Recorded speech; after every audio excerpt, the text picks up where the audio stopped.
सैफ संजय भाई जी है, आदरणीय अनुराग ठाकुर जी से आग्रह है कि आप उसे संबोधित करें।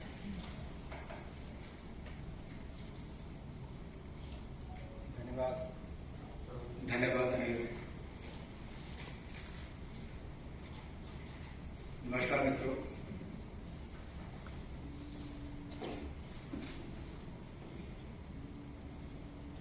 देश के कुछ राज्यों में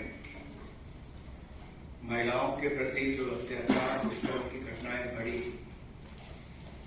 बड़ी दुर्भाग्यपूर्ण भी है, चिंताजनक भी है, क्योंकि कानून व्यवस्था राज्य की जिम्मेदारी है। बहुत सारे राज्यों में देखा गया कि बहुत कुछ घटने के बाद भी कोई उचित कदम नहीं उठाए गए, और ऐसी घटनाएं मानवता को शर्मसार भी करती हैं। लेकिन कुछ लोग राजनीतिक चश्मे से ही सब चीजों को देखते हैं। अब एक और नारी अस्मिता बिहार में तार है।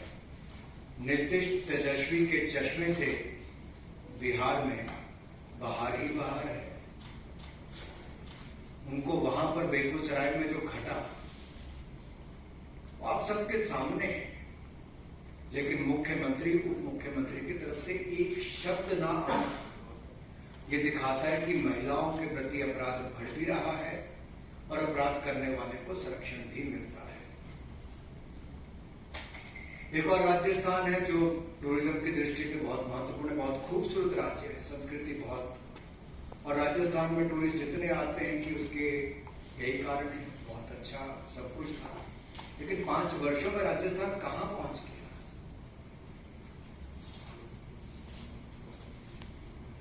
और जब वहां पर महिलाओं के प्रति कितनी घटनाएं दुष्कर्म की, अत्याचार की, अपराध की हुई।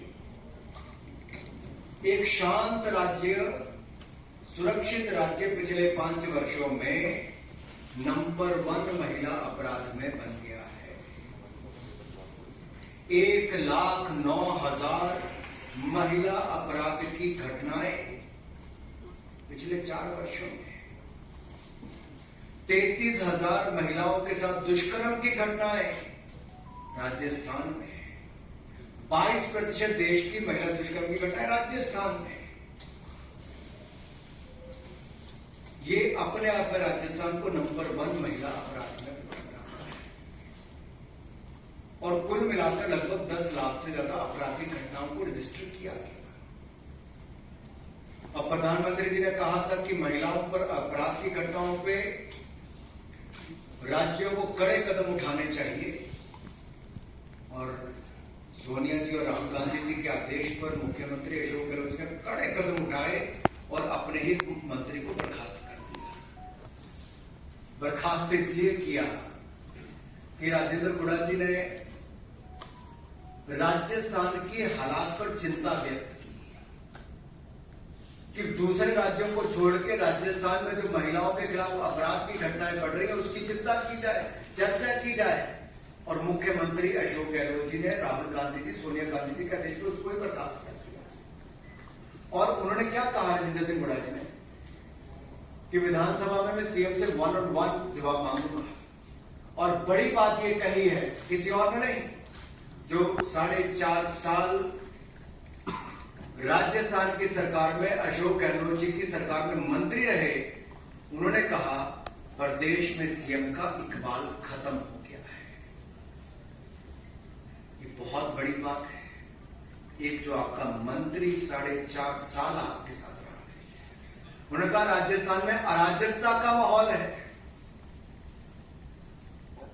सीएम विधानसभा में आते हैं, ना आते हैं ना जवाब देते हैं। और ये मैं नहीं कह रहा जी, ये राजस्थान में कांग्रेस के मंत्री ही अपने मुख्यमंत्री से सवाल खड़े करते हैं। एक मंत्री तो है जिन्होंने हिम्मत करके महिला अपराध पर कोई बात कही। दूसरे मंत्री जिनको उन्होंने शह दे रखी है और संरक्षण दे रखा है सोनिया जी, राहुल जी के आदेश पर, जिनको बचाने का काम किया है अशोक गहलोत जी ने, वो शांति धारीवाल जी क्या कहते हैं? जब महिला के साथ बलात्कार की घटना हुई, अपराध की घटना, तो उन्होंने कहा ये मर्दों का प्रदेश है, और पूरे कांग्रेसी ठहाका मार के हंसते हैं, मंत्री और विधायक, और मजाक उड़ाते हैं। सोनिया जी, प्रियंका जी, राहुल जी, इस पे कोई जवाब नहीं देगा कि कांग्रेस पार्टी का? मल्लिकार्जुन खड़गे जी से मैं कहता हूं, और मैं तो इतना ही कह सकता हूं, मैं तो यूपी चुनाव में जब सह पर भारी था तो प्रियंका जी बड़ी बड़ी बातें करती थी। लड़की हूं, लड़ सकती हूं, बस राजस्थान नहीं जा सकती। बिहार पर मुंह में दही जमा सकती हूं और बंगाल पर होंठ सिल सकती हूं। लड़की हूं, राजस्थान नहीं जा सकती हूं, और कोई महिला अपराध की आवाज उठाए तो मुख्यमंत्री अशोक गहलोत कह के उनका इस्तीफा करवा सकती हूं। लड़की हूं, लड़ सकती हूं। शांति धारीवाल ये कहे मर्दों का प्रदेश है तो ठाके माके हंस लेना, बचाने के लिए मैं तुम्हारे लिए लड़ सकती हूं। अरे राजस्थान में आपराधिक घटनाएं महिलाओं पर कौन कौन सी हुई, जरा एक बार सोचिए तो सही। मुख्यमंत्री के घर से 5 किलोमीटर दूरी पर वैशाली नगर में एक बच्चे के सामने उसकी मां की इज्जत लूटी जाती है, उसको मरने पर मजबूर किया जाता है। करौली में युवती का अपहरण करके, गैंग रेप करके गोली मारी जाती है, एसिड गिराया जाता है, फिर कुएं में डुबा दिया जाता है। दौसा में आदिवासी महिला का अपहरण करके, गैंग रेप करके, एसिड डाल के उसकी भी हत्या कर दी जाती है। उदयपुर में 8 साल की बच्ची के साथ दुष्कर्म करने के बाद 8 टुकड़े करके फेंक दिया जाता है जंगल में। बीकानेर के खाचूवाला में 2 पुलिस वाले शामिल होते बलात्कार में, लेकिन गिरफ्तारी पहले दिन नहीं होती, सीसीटीवी कैमरा में है तब भी उसके बावजूद। जोधपुर में जिसको भाई जैसा माना था, ऐसे 3 लोगों ने, दरिंदे कहूंगा मैं तो, जिन्होंने दुष्कर्म करने का काम किया, और ये मुख्यमंत्री का गृह जिला है। अरे मुख्यमंत्री तो सोए हैं, लेकिन जो लड़की है लड़ सकती हूं वो कहां है? जो बॉर्डर से चलेगी करौली के पास से, लेकिन वहां नहीं जाने का दम भर पाई, जहां करौली में दलित युवती के साथ गैंग रेप करके, एसिड फेंक के उसको मार दिया जाता है। दलित हो, युवती हो, महिला हो, इनके खिलाफ राजस्थान नंबर 1 अपराध की दृष्टि से, महिला अपराध की दृष्टि से बना है। बंगाल भी पीछे नहीं है। बंगाल में चुनाव में बम और हत्या, बैलेट से ज्यादा बम की घटनाएं सुनने को मिली। हत्या के मामले, हत्या और हिंसा के मामले, रास्ते सत्ता हथियाने का काम किया गया।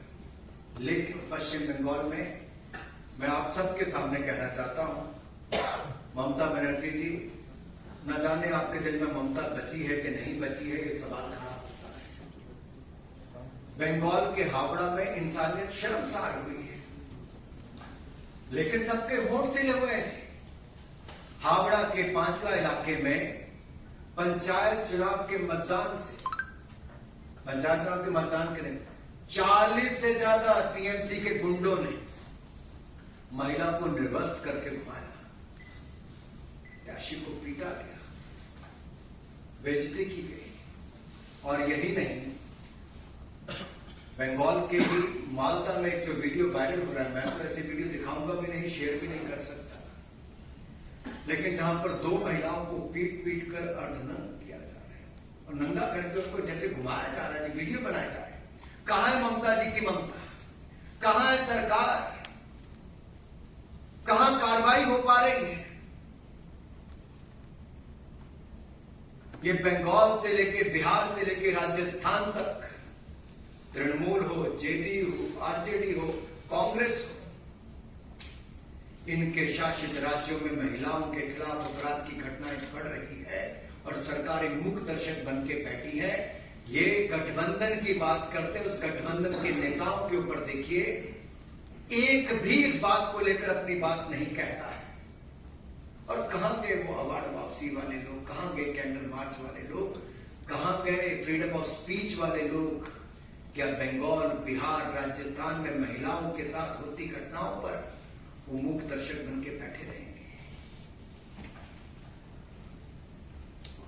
और जो मर्दों वाला प्रदेश कहकर ठाके मारते हैं, उस पे खड़गे जी आप क्या, पूरा गांधी परिवार भी मूक दर्शक बन के बैठा है। सवाल खड़े होते हैं आपके सामने। और बिहार, बंगाल की यही नहीं, बहुत सारी घटनाएं थी। फरवरी 2020 में हल्दिया में मां बेटी के साथ सद्दाम हुसैन और मंजूर मलिक के नाम दरिंदर ने रेप करके उनको जला के मार दिया। पश्चिम मेदिनीपुरा में, देबरा में टीएमसी के गुंडों ने आदिवासी महिला के साथ दुष्कर्म के बाद हत्या की। 15 जुलाई को 2020 में नदिया जिला के कृष्णनगर में युवा कार्यकर्ता की हत्या कर दी गई। और अप्रैल 2018 में दक्षिण 24 परगना में बीजेपी की महिला कार्यकर्ता की पिटाई करके उनको भी निर्वस्त्र करके घुमाया गया। 3 फरवरी 2020 को पश्चिम बंगाल के दक्षिण दिनाजपुर जिले में कांग्रेस तृणमूल के एक नेता ने कथित गुंडों के साथ 2 महिलाओं के पांव बांध के, हाथ पैर बांधकर जमीन पर घसीटा भी, अभद्र व्यवहार भी किया। ये सब जनता के सामने है, लेकिन शायद नेशनल मीडिया के परे है।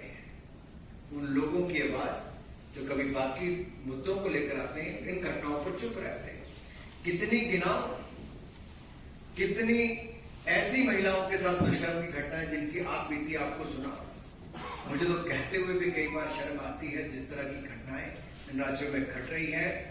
लेकिन जो राज्य बंगाल कभी भारत के लिए ऐसे नेताओं के योगदान के लिए जाना जाता था, जिनका बहुत बड़ा योगदान आजादी से पहले, आजादी के बाद भी रहा, आज वो बंगाल शर्मसार हो रहा है ममता जी के राज में। अपराध, आतंक और महिला अपराध की घटनाओं को मौका मिल रहा है और संरक्षण मिल रहा है।